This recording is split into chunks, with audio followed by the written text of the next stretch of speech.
हुदहुद नामी परिंदा भी था, लश्कर का कारकुन था, परिंदा। हुदहुद गायब था तो हजरत सुलेमान कहने लगे किधर गया वो हुदहुद, नजर ना आज आया, सख्त सजा दूंगा, यहां तो कोई अच्छी खबर लाएगा। क्योंकि वो हुदहुद परिंदा जाता था तो खबरें ला के देता था, वरना सजा दूंगा। उतनी देर में हुदहुद भी आ गया।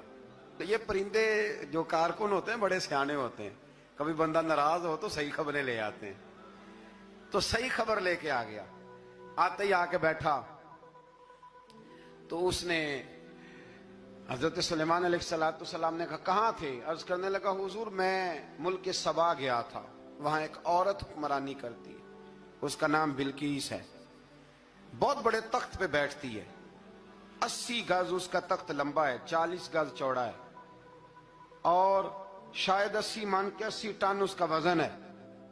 तो हुजूर वो सूरज को पूछते हैं। हजरत सुलेमान ने फौरन खत लिखा, फरमाया जाके उसे मेरा खत दे दो कि यहां तो कलमा पढ़ के हमारी फर्मा बरदार बन जाए, वरना तैयार हो जाए, जो अल्लाह के गैर को पूछते हैं हम उनके खिलाफ जंग करेंगे।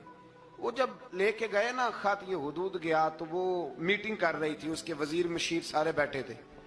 इसने जाके खत फेंक दिया मलका बिल्कीस की झोली में। उसने खत पढ़ा तो डर गई, वजीरों को बुलाया। हजरत सुलेमान, कुरान कहता है हजरत सुलेमान ने कहा था खत फेंक के ना तो साइड पे होके सुनना वो क्या कहता। बंदों के लिए मना है, परिंदों के लिए जायज है।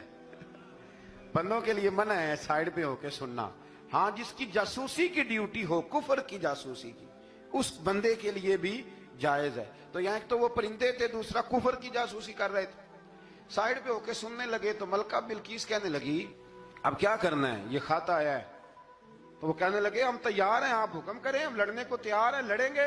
वो कहने लगी नहीं, तेजी ना दिखाओ, कुरान मजीद कहता है कि वो कहने लगी जब लड़ाइयां होती हैं तो शहर तबाह होते हैं, मुल्क खंडर बन जाते हैं, लड़ाई मसले का हल नहीं है। उन्होंने कहा कि मैं नबी हूं, तो एक दफा आजमा लेते हैं कि नबी हैं कि नहीं, माज़अल्लाह आजमा लेते हैं। कहा कैसे? कहने लगी तोहफे ताहे भेजते हैं।